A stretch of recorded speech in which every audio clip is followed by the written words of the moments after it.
नमस्कार, बहुत स्वागत है आपका अपने चैनल में। मैं सुचेता, वास्तु और ज्योतिष रिसर्चर। और आज हम विषय पे बात करेंगे, वो बहुत महत्वपूर्ण विषय है और इसलिए इस वीडियो को अंत तक अवश्य देखिएगा।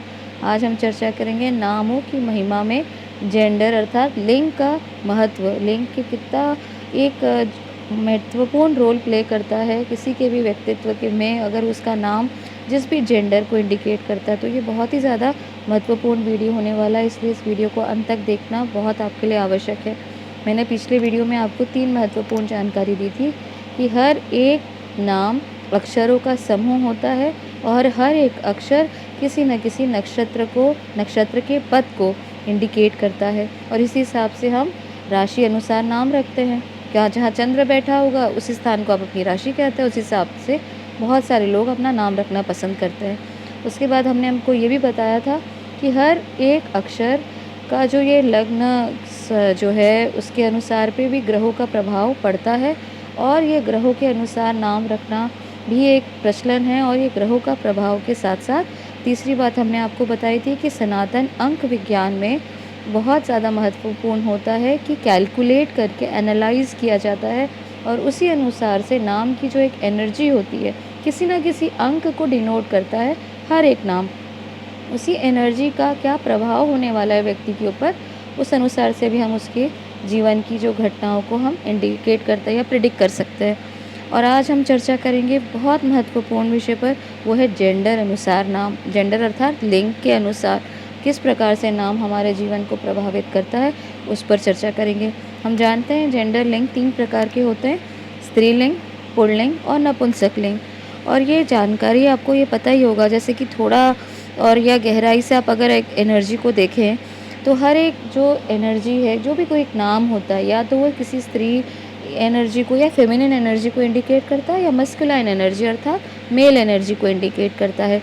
जैसे कि अगर सिंपल आप फेमिनिन एनर्जी के नाम सुने तो कमला या सुहानी या प्रणीता, इस प्रकार से आपको नाम सुन के ही समझ में आएगा कि ये किसी स्त्री का है, किसी महिला का नाम है। वहीं पे आदित्य, महेंद्र, ऐसे बहुत से नाम हैं जो पुल्लिंग यानी पुरुष की एनर्जी को, मैस्कुलाइन एनर्जी को इंडिकेट करता है। अगर यही नाम बहुत एक्सट्रीम फेमिनिन एनर्जी को इंडिकेट करें, यानी स्त्री तत्व के साथ में अगर आप इसको नामों को जब ज़्यादा इसमें स्त्री तत्व आ जाए, तो जैसे कि नाम है सौंदर्य, तो ये आपको क्या दिखाता है कि ये वीनस प्रधान व्यक्ति का ही नाम हो सकता है। वहीं पे अगर देखा जाए तो एक्सट्रीम मैस्कुलाइन जो नाम होते हैं, जैसे मंगल के नाम आप देखे होंगे, मंगल के नाम जहाँ पे एक्स्ट्रा एनर्जी, एक्स्ट्रा चार्ज या एक्टिविटी के साथ हम इंडिकेट करते हैं, वो है ऐसे नाम जैसे महावीर, शक्तिमान या शक्ति या वीर बहादुर। ये क्या नाम दिखाते हैं, ये किसी भी शब्द से जुड़े हों या किसी भी नक्षत्र के साथ में जुड़े हों, परंतु आप इसको देख के समझ सकते हैं कि ये एक मैस्कुलाइन नाम है या एक बहुत ही ज़्यादा मार्शियल नाम कहने का है मतलब मंगल का नाम है।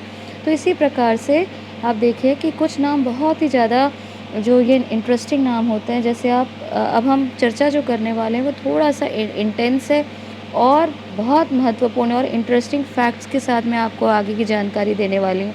और यह हर एक भारतीय को सुनना बहुत आवश्यक है और इसकी जानकारी हर एक भारतीय को होनी चाहिए।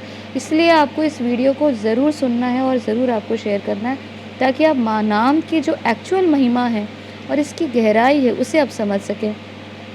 तो हम शुरू करते हैं अपनी बात कि आप जानते ही हैं कि हमारे इतिहास में विदेशी आक्रांताओं का बहुत बड़ा कुप्रभाव हमारे इतिहास पे रहा।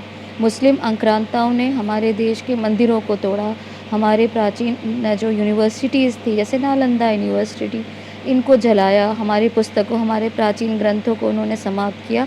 यही नहीं, निर्दोष हिंदुओं को, निर्दोष साधु संत महात्माओं को उन्होंने धर्म के नाम पे उनका कत्लेआम किया, लूटमारी की। और इस तरह से जो इतिहास गवाह है, हम पढ़ते हैं, जानते हैं कि किस प्रकार से विदेशी आक्रांताओं, मुस्लिम आक्रांताओं ने इन नरसंहार का काम किया।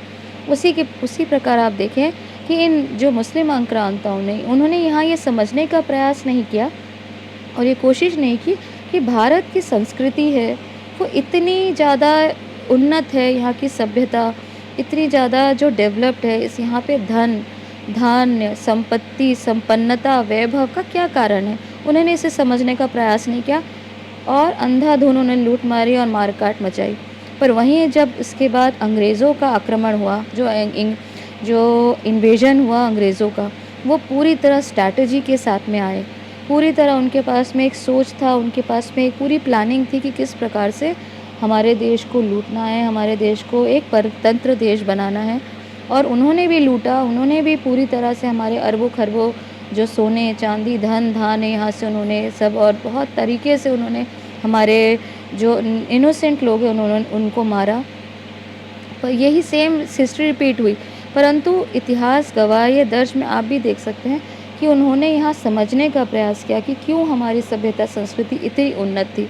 और ये आप देख सकते हैं 18वीं शताब्दी में उनके पार्लियामेंट में कही गई बात जो लिखित है, आप देखे होंगे 18वीं शताब्दी में उनके पार्लियामेंट में, मैं आपको इसके बारे में पहले भी बताई थी कि उन्होंने इस बात पर स्पष्ट एक ही लिखित और डॉक्यूमेंट ये जिसको पास किया था, उन्होंने अपने पार्लियामेंट में बताया था कि अगर भारत को परतंत्र करना है, वहाँ पे अपना राज लाना है, तो वहाँ की गुरु परंपरा को, वहाँ के धर्म, ज्ञान, शास्त्रों को ख़त्म करना पड़ेगा। क्योंकि वहाँ का जो मूल विज़डम है, लोगों का जो विवेक है, उनकी जो पढ़ाई है, जो हमारे शास्त्रों का ज्ञान है, वो इतना उन्नत है कि यहाँ पे अंग्रेज़ अपना राज स्थापित कर ही नहीं सकते। भले वो मार काट करके लूटमारी कर सकते हैं, परंतु अगर हमको डिमोरलाइज़ करना है, हमारे आत्मबल को ख़त्म करना है, तो हमारी शिक्षा को, हमारे गुरुकुल को ख़त्म करना उनके लिए आवश्यक है। और यही उन्होंने किया। हमारे गुरुकुलों को तोड़ा, जलाया और हर एक गुरुकुल के जो संत, महात्मा, साधु जो वहाँ पे आचार्य थे, उनकी हत्या की गई। ये तो इतिहास गवाही से तो आप पढ़ के कहीं भी आप देख सकते हैं।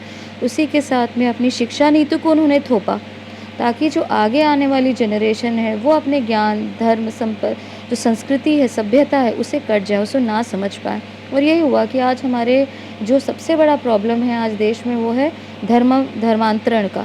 वो क्यों है? क्योंकि आज लोग अपने ही धर्म के विज्ञान को नहीं समझ पाते। हर एक पर्व के पीछे क्या कारण है नहीं जानते। ज्योतिष, वास्तु वो बिना पढ़े ही इसे नकार देते हैं। और आयुर्वेद, योगा, इन पर उनका विश्वास नहीं है। ये सब क्या है? ये सब हमारे ऋषि मुनि धर्म का उन्हीं जनरेशन्स का ही उन्होंने, और ये आप कह ही नहीं सकते कि इस ऋषि ने ये बनाया था, ये इस मुनि ने इसका जो है इन्वेंशन किया था। ये तो कई हज़ारों जनरेशन्स का, जैसे ज्योतिष में ही ले लिया जाए तो हर एक ऋषि ने अपना योगदान दिया है। जो जैमिनी जो ज्योतिष आप कह सकते हैं, पराशरी ज्योतिष, अगस्त मुनि में जैसे हम नाड़ी ज्योतिष कहते हैं, और भृगु ज्योतिष संहिता आदि, जो इतने प्रकार की जो विज्ञान है उसको अलग अलग तरीके से डिकोड किया गया और उन्होंने अपना योगदान दिया। वहीं पे अगर बिल्कुल बेफिजूल की बात होती, तो क्या ये सिद्ध महात्मा अपना इतना समय अपना आध्यात्मिक जीवन में छोड़ कर के इन चीज़ों पे लगाते? नहीं, उन्होंने लोगों का भला करने के लिए ये जो गहरा ज्ञान है उन्होंने लोगों को बांटा। तो आज कहने का यही अर्थ है कि इन ग्रंथ शास्त्रों को जो हमने देखा कि ये आज जितने भारत में नहीं मिलते, पुराने प्राचीन स्क्रिप्चर्स, हमारे ग्रंथ, हमारे शास्त्र, आज ये भरे हुए हैं अंग्रेज़ों के ग्रंथालयों में, उनकी लाइब्रेरीज़ में हमारे धर्म ग्रंथ, स्क्रिप्चर्स आप वहाँ देख सकते हैं, प्राचीन से प्राचीन स्क्रिप्चर्स। और इसका इतिहास भी आप है। इन्होंने एक फ़ौज की तरह बनाई, अपनी एक टीम बनाई, बहुत ही ज़्यादा जो विद्वान, जो उनके स्कॉलर्स थे, उनकी एक टीम बनाई गई। और उन्होंने उनको ना केवल तमिल, जिसको सबसे आदि भाषा का सम्मान प्राप्त है, उसकी प्राचीनतम भाषा होने के कारण उस पे, और संस्कृत पर, क्योंकि उस पे बहुत सारे ग्रंथों को उन्होंने डिकोड किया और डिकोड करके उसको समझने का प्रयास किया। हमारे धर्म, हमारे शास्त्रों, हमारे ग्रंथों को के माध्यम से हमारे उज्ज्वल जो हमारा उन्नत सभ्यता थी उसको जानने का प्रयास किया।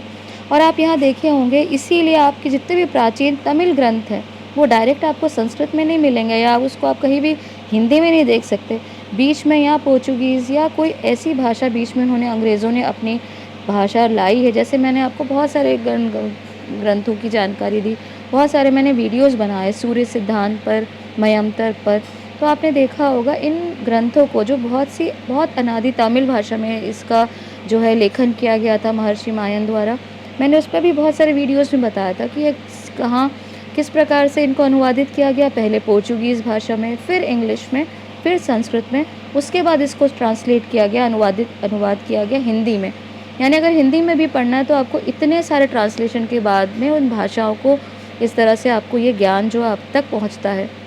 और इसीलिए आप देखेंगे कि ये दुरुपयोग किया गया, एक जो हमारे हमारे ही ज्ञान का हमारे ऊपर एक षड्यंत्र की, अब जो मैं आपको बात बताने वाली हूँ उसको आपको बहुत ध्यान से सुनना है।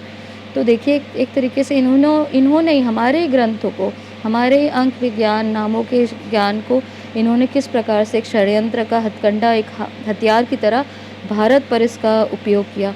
क्योंकि बहुत से लोग देखे होंगे कि भारत का नाम इंडिया रखा गया, तो कई लोग बोलेंगे इंडिया इसलिए रखा गया क्योंकि ये इंडस वैली सिविलाइजेशन के कारण इन अंग्रेज़ों ने इंडस से इंडिया कर दिया। कई लोगों का मत होगा कि यहाँ हिंदुओं का स्थान था, हिंदू ये बोल नहीं पाते थे अंग्रेज़, तो हिंदू से इंडू कर दिया और इंडू से इंडिया बन गया। पर यह थ्योरी पूरी तरह गलत है।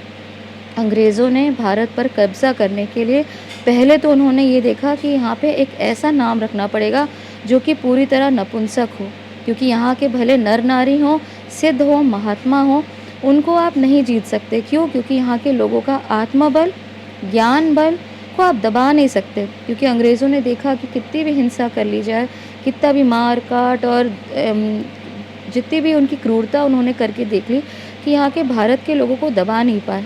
और इतने सालों के जो उनका उन्होंने षड्यंत्र करके इन्होंने एक चीज़ समझ इनको आई ग्रंथों के माध्यम से कि यहाँ का नाम बदलना पड़ेगा। इस स्थान का अगर नाम बदल दिया जाए तो डेफ़िनेटली यहाँ के लोगों को आप डिमोरलाइज़ कर सकते हैं, उनको आप उनकी दुर्गति तक पहुँचा सकते हैं। और इसी प्रकार से यहाँ के लोगों को परतंत्र करने के लिए उन्होंने हमारे भारत का नाम इंडिया रखा।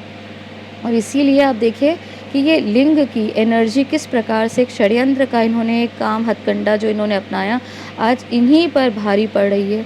आप देखे होंगे कि मैंने इस पे भी आपको बताया था कि भविष्य में ये नाम जो इन्होंने अंग्रेज़ों ने इंडिया रखा, इसकी बहुत भारी कीमत चुकानी पड़ेगी।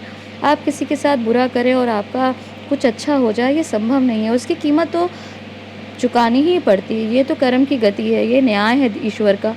तो आज जो रशिया यूक्रेन युद्ध आप देख रहे हैं, किस प्रकार से नेटो देश अमेरिका, यूक्रेन आदि भारत के सामने गिड़गिड़ा रहे हैं उसके सपोर्ट के लिए, ताकि भारत रशिया का सपोर्ट ना करे और इन नेटो देशों का सपोर्ट करे।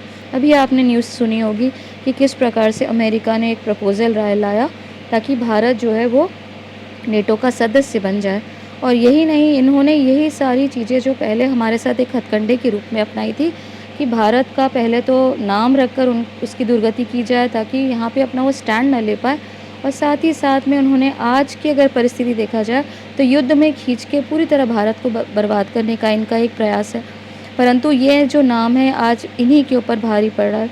ये भले बात रशिया को या अन्य देशों को समझ नहीं आ रही होगी कि क्यों ये भारत रशिया से भी तेल खरीद रहा है, और डेफ़िनेटली अमेरिका को तो लगता ही होगा क्योंकि उनकी इकोनॉमी है, जैसे कि जिन भी ये अंग्रेज़ों की इकोनॉमी, जैसे अब अंग्रेज़ हम कहते हैं ब्रिटिशर्स को, पोर्चुगीज़ स्पेनिश लोगों को या अमेरिकन्स को, तो इनकी आज इकोनॉमी बिल्कुल ज़मीन में चली गई है और दिन प्रतिदिन इनकी इकोनॉमी गिरती जा रही है। वहीं पे अगर हम भारत की स्थिति देखें तो डेफ़िनेटली भारत में महंगाई तो बढ़ी है, परंतु फिर भी यहाँ पे उनकी स्थिति उनके देशों की जैसी स्थिति बिल्कुल भी नहीं है। यहाँ स्टेबिलिटी बनी हुई है और भारत फिर भी यहाँ पे ग्रोथ के रास्ते पर है, यानी डेवलपमेंट में विकास के रास्ते पर है। और यही आज आप देखा जाए कि ये जो स्थिति जो हम यहाँ पे नुकसान पहुँचाने की बनाई गई, यही आज हमारे लिए एक फ़ायदेमंद स्थिति बन रही है। आप देख रहे होंगे किस प्रकार से भारत जो है रशिया से भी तेल ले रहा है और हर देशों से वो अपना फ़ायदे की बात देखता है। जहाँ से उसको बिज़नेस का या फ़ायदे की बात होगी, वहाँ इंडिया अपना फ़ायदा का काम उठाएगा, लाभ लेगा। और जहाँ नुकसान की बात होगी, जैसे वॉर की परिस्थिति है, हानि की, क्योंकि वॉर यानी हानि, लोगों की हानि हो या धन की हानि हो, तो वहाँ से बिल्कुल न्यूट्रलाइज़ हो जाता है भारत। तो यही जो आप देखेंगे ये स्थिति जो बन रही है, जहाँ फ़ायदा होगा वहाँ भारत मिलेगा, जहाँ हानि होगी वहाँ पे ये जो नपुंसकता जो यहाँ पे न्यूट्रलिटी जो आपको देखने को मिल रही है, भारत के नाम के कारण है। ये भारत की स्थिति इस प्रकार से जो ये इंडिया नाम है, ये नपुंसक लिंग होने के कारण आज ये परिस्थिति बन रही है। परंतु मैंने आपको पहले भी बताया था कि ये बहुत ज़्यादा युग परिवर्तन का समय है, बहुत ज़्यादा परिस्थिति जो है परिवर्तित होने जा रही है। और मैंने आपको कई वीडियोज़ में बताया था कि ये उदय का समय है भारत के लिए, ना केवल स्पिरिचुअली आध्यात्मिक रूप से भारत डेवलप करने वाला है, गुरु पद को, विश्व गुरु के पद को प्राप्त करने वाला है, अपितु मटेरियलिस्टिक भी, ये बहुत बड़े, ये एक भौतिकता का भी एक बहुत बड़ा केंद्र बनने वाला है भारत, भौतिक भौतिकवाद का नहीं, भौतिकता का एक केंद्र बनेगा और स्पिरिचुअलिटी जो है वो आज हमारे जो पूरे देश में, पूरी दुनिया में इसका परचम लहराएगा ही। और आप देखेंगे कि जो भी लोग हैं, जो इंडिया इंडिया कहते हैं, उनको अपने जीवन में बहुत ज़्यादा परेशानी अब उठानी पड़ सकती है। क्यों? क्योंकि अब ये नाम जो है, ये एक परिवर्तन का समय है, एक परिवर्तन की स्थिति में हम ट्रांज़िट कर रहे हैं। तो ये नाम अब जो आप देखेंगे कि जो देश हमें इंडिया के नाम से जानते हैं, उनके लिए निश्चित ही अब या तो वे हमारे देश को, जैसे रशिया है, वो भारत कहना शुरू कर देगा, या बहुत से जो लोग हैं, जो ये परिस्थिति नहीं समझ पाएँगे। और ये युग परिवर्तन के साथ भी आप इसको जोड़ के देख सकते हैं कि भारत में ही बहुत सारे आपको लोग मिलेंगे जो बिल्कुल अपोज़ करेंगे कि नहीं, उनको ये इंडिया नाम नहीं चाहिए, ये विदेशों का दिया गया नाम है, हमें अपने ही भारत के नाम को स्थापित करना है। जो भी थोड़े से जागृत हैं, पढ़े लिखे, अपने धर्म शास्त्रों का ज्ञान रखते हैं, वो इस चीज़ को जानेंगे, समझेंगे और इसका पूरा आप देखेंगे समय आने पर ये नाम बदलने वाला है। क्योंकि विश्व गुरु के पद में इंडिया नहीं रह सकता, विश्व गुरु को पद को सिर्फ भारत ही प्राप्त कर सकता है। तो ये जो समय है भारत के लिए बहुत उज्जवल होने वाला है और ये नाम की ही महिमा है, जिसे मैं आपको बताने का प्रयास कर रही हूँ कि नाम कितना महत्वपूर्ण एक स्थान रखता है हमारे जीवन में। या ये नाम आपको जीवन में तरक्की दिलाएगा, स्थिरता दिलाएगा, सम्मान दिलाएगा, या यही नाम आपके जीवन में कष्ट और परेशानी का कारण बनेगा। तो ये जो भारत के साथ आप देख पा रहे हैं, जो ये अंग्रेज़ों ने जो ये नाम रखा था, आज उन्हें कितनी परेशानी हो रही है, किस प्रकार से वे इंडिया के नाम के साथ अपना जो ये चाहते हैं कि हमारा स्टैंड ले, इंडिया जो है वो नेटो देशों का सपोर्ट करे, परंतु आज स्थिति नहीं बन रही। वैसे ही अगर आप इस नामों की गंभीरता को समझें, किस प्रकार से षड्यंत्र करके आप किसी को परेशान करने का जो ये काम किया जाता है, तो ये वापस बैकफायर ही करता है। और ये नाम की महिमा में आप इसको समझ सकते हैं। मैं हमेशा बताई हूँ कि जो नाम है ये एक साधारण शब्दों का समूह नहीं है, नाम एक मंत्र होता है, महामंत्र के रूप से इसको आप समझ सकते हैं।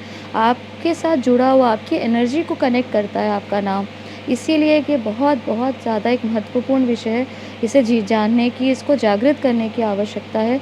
और ये जानकारी यहीं तक। अगर दी गई जानकारी आपको पसंद आए तो हमारे चैनल को लाइक, सब्सक्राइब करना बिल्कुल ना भूलें। धन्यवाद।